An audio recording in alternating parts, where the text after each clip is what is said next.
जगतसिंहपुर आर्य समाज पक्षर एकादश कुंडीय सामूहिक वैदिक वेदयज्ञ और सत्संग कार्यक्रम अनुष्ठित।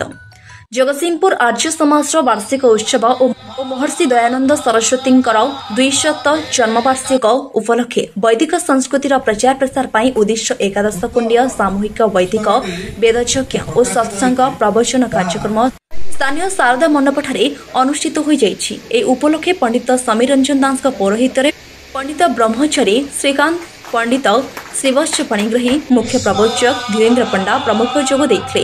शिक्षाविद चंद्रजीत परिजांक द्वारा प्रकाशित किछि आर्य कथा पुस्तक उन्मोचन होइतिला। ए समस्त कार्यक्रम को जगतसिंहपुर आर्य समाज सभापति रश्मिरंजन मिश्र, संपादक विजय रथ, सुश्री अंजु शाह, सुमित्रा महाराणा प्रमुख परिचालना करथिले।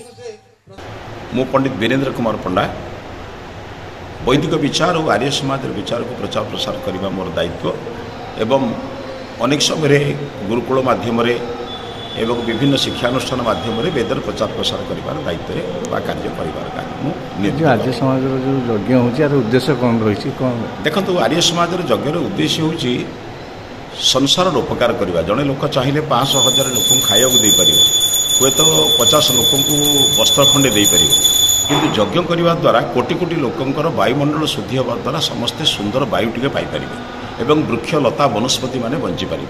एणु अल्प पैसा अल्प खर्च निजर जदि जगतर कल्याण करार अच्छे तार एकमात्र माध्यम हूँ यज्ञ।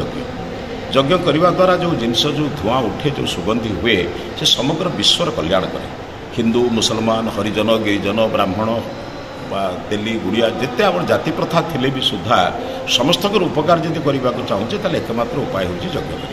आर्य समाज स्वामीजी जे प्रतिष्ठाता स्वामी दयानंद सरस्वती तांकर मुख्य उद्देश्य था जगतर कल्याण करने यज्ञ मध्यम करवा दरकार। से कहते प्रतिदिन पंचमहायज्ञ करने आवश्यक।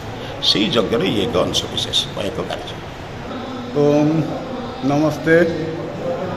प्रधान जगतसिंहपुर आर्य समाज जगतसिंहपुर आज यही पवित्र दिवस आम मानकर एठार अनुष्ठित होता आर्य समाज जगतसिंहपुर तरफ एकादश कुंडीय यज्ञ सामूहिक यज्ञ जो मैंने अंशग्रहण कर समस्त मोर अनेक अनेक साधुवाद। ईश्वर अपार करुणारू समस्ते आम एकत्रित हो पारिचे एवं विश्वर कल्याण निमित्त समस्त एकत्रित हो जो सामूहिक यज्ञ करुचे यह अत्यंत आनंदर विषय। आर्य परंपरा आर्य जो धारा थिला से धारा पुणी उज्जीवित हो एति आज दिन में कामना एवं एथि सहित महर्षि दयानंद सरस्वती 200तम जन्मवार्षिक उपलक्षे आम यही कार्यक्रम को हाथ को नहीं। एणु आसतु समस्ते साकार हो आर्य परंपरा आर्य संस्कृति को उज्जीवित करने सहित सनातन धर्म को आग को बढ़ार सहायक होगा ईश्वर निकट प्रार्थना। नमस्ते।